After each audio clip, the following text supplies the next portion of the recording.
Hi friends, Prepared Suburbanite here.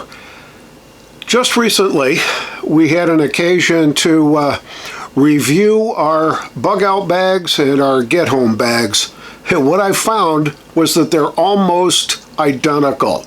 So what do we really need in a get home bag that the two of us can use or share to get home? I took a look at the get home bags that we already had put together and found that we could probably survive for a week between the two of us with all the stuff that we had in our get home bags. And our get home bags were very, very similar to our 72-hour bug out bags. So it's time to trim it down and rethink our get home bags.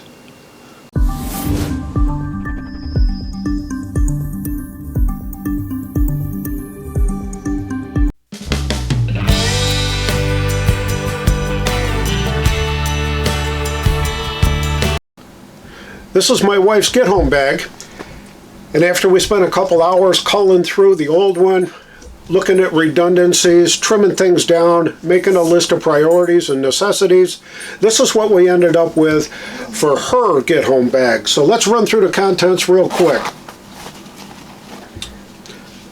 A headlamp should come in pretty handy for hands-free illumination around whatever camp we're going to need, and if we got to be walking at night, that could be very, very helpful. Sharpie in there, doesn't take up much room. Got a Cobalt multi-tool that's got pretty much everything that you need, but the pliers are the things that are going to be the most important to have close by. There's a small whistle with a built-in compass, and this little doodad swings out as a magnifying lens so that you could actually start a fire, or as your eyesight gets worse, you can use it to magnify all the little print on a map. So pretty handy little thing.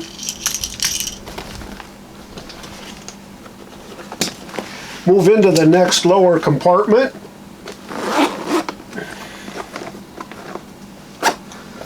And we've got water. 2 bottles of water. We've got some cash just in case for an emergency. And I think that was all the room that we had in that pouch. So we get into the center pouch.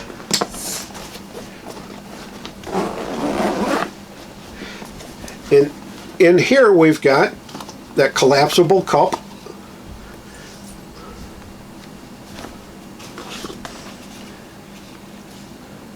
Fairly inexpensive, but very reliable and very sharp Mora knife.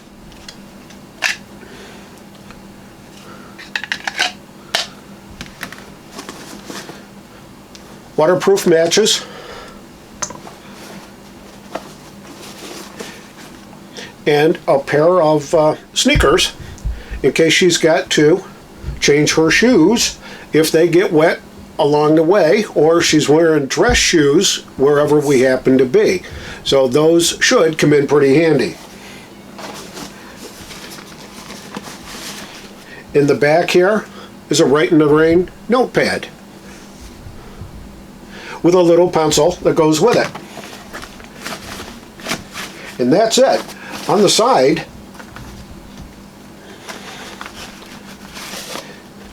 is the Berkey Sport water bottle, and inside the water bottle that actually has its own filter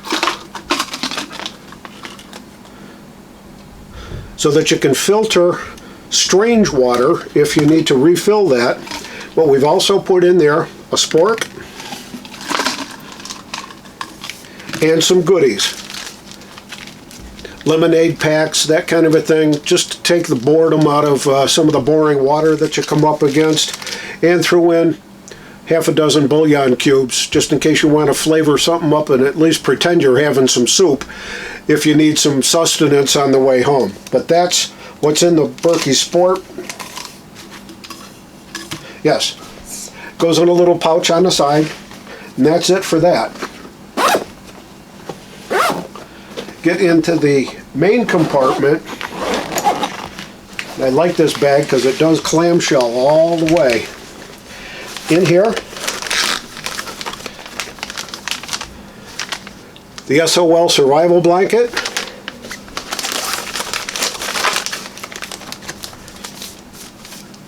$42-gallon contractor's trash bag. And her change of clothes. There's a pair of pants in there. There's a pair of socks in there, sweatshirt, and a t-shirt, so that she's got a dry change of clothes in case we end up getting wet. She wanted to put it in a plastic bag. We had one that was pretty darn rugged, and it seemed to compress down pretty well and fit right nicely into the pack. A couple other small things in here. The emergency blanket, which is a good complement to the bigger one. And a snack pack with a Cliff Bar, some cheesy crackers, and a couple of Slim Jims. That's my wife's get-home bag. We weighed it, and it weighs about 12 pounds, maybe 12 and a half. So it's very easy, very comfortable to carry, and we shouldn't have any problems with this on her back on the way home. Up next is my get-home bag. And this is my get-home bag. Same Red Rock bag, just a little bit bigger size. We weighed this after we got it fully packed, and we were at just under 16 pounds. So I dropped a couple of pounds, and she stayed about the same with hers, but we've got a lot more efficiency going on in our get-home bags, a lot less redundancy. So let's get into mine, and let me show you what I decided we were going to take with us. Oh boy, 2 Cliff Bars. And there's a little extra room in there.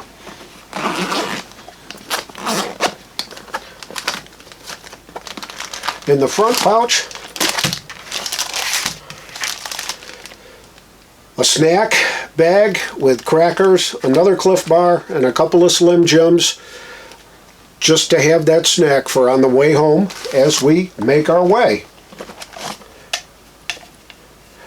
This is my Mora black survival knife, I guess. Really one of the better ones that Mora puts out. It's got a one of those ferro rods on the side. I've equipped it with a small button compass, and taped to the inside here is a sewing needle. So that should be pretty handy for a get-home kind of a situation. It's also got a little sharpener here on the side if we need to ever sharpen it. Tin foil, aluminum foil actually. It's probably 4 square feet in there, something like that, maybe 5 square feet. And that's it for that little front pouch there.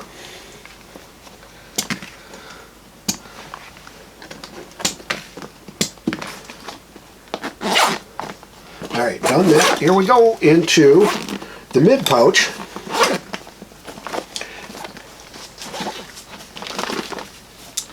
And there's my Berkey Blue Sport bottle. It's got the same stuff in it that my wife's got in hers. It's got a couple of the lemonade flavoring mixes, a couple of bouillon cubes, and a spork is in there just in case we need it. But these little Berkey Blues will filter all kinds of water and do a darn good job with it. In here I've got my clothes. Got a change, full change here. Got a pair of pants. There's, I think, some underwear in there. Good pair of wool socks and a t-shirt.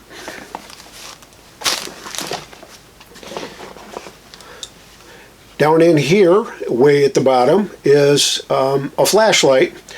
Fairly good lumens on this, probably 375, 350, 375 or so. It's from Coast, pretty reasonably priced. Doesn't have a lot of functions, but it's rugged as all get out. So they're a pretty good little flashlight for this purpose. Tried and true. Standard Bic lighter in case we got to build a fire. So I'm going to get into the main section here.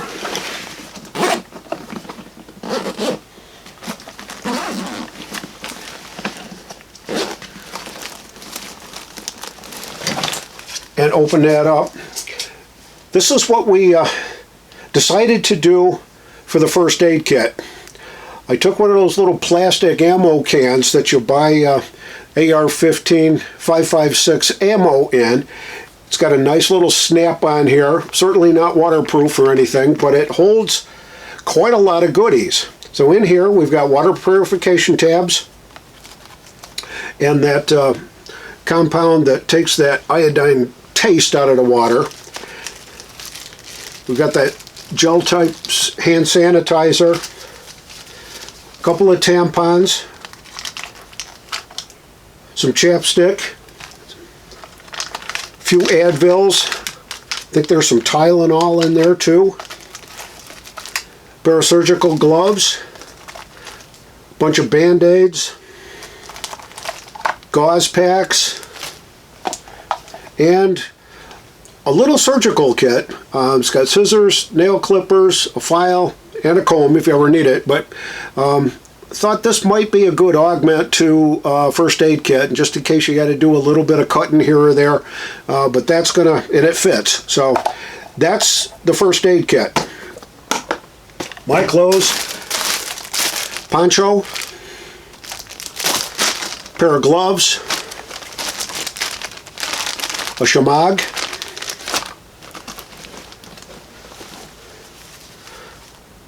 the SOL emergency bivvy,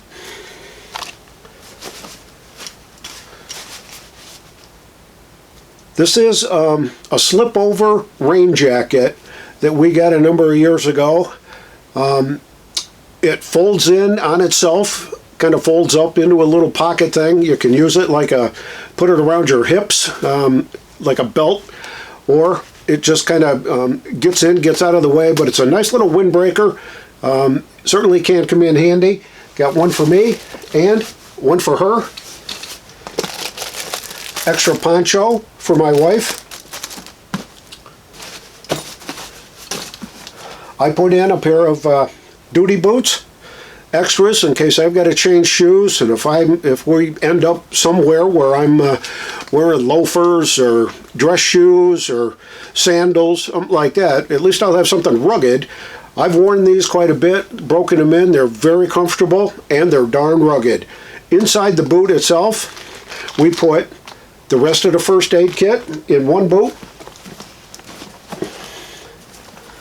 some paracord and a few other little essentials down in the base of this, so that we didn't waste any space inside the shoes. Got an extra pair of gloves here for me. I think those were sized to fit my wife, these ones here. So that's a pair of gloves for me. A bandana in camouflage. And I think that's the contents of my get-home bag. So that's what we did today. How was your day? Really taking the time, I think, to plan things out.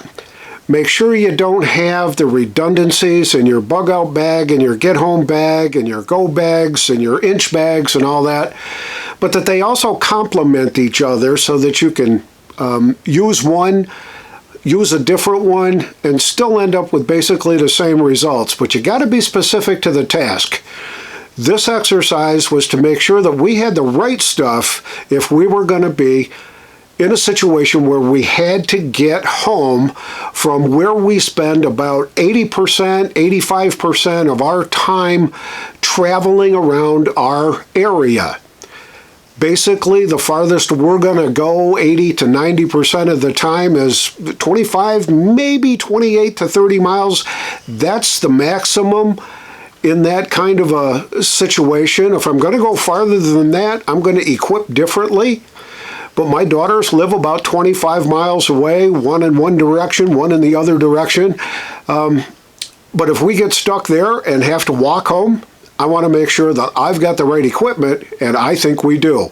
This is the Prepared Suburbanite reminding you to be prepared always, and I'll see you on the next video.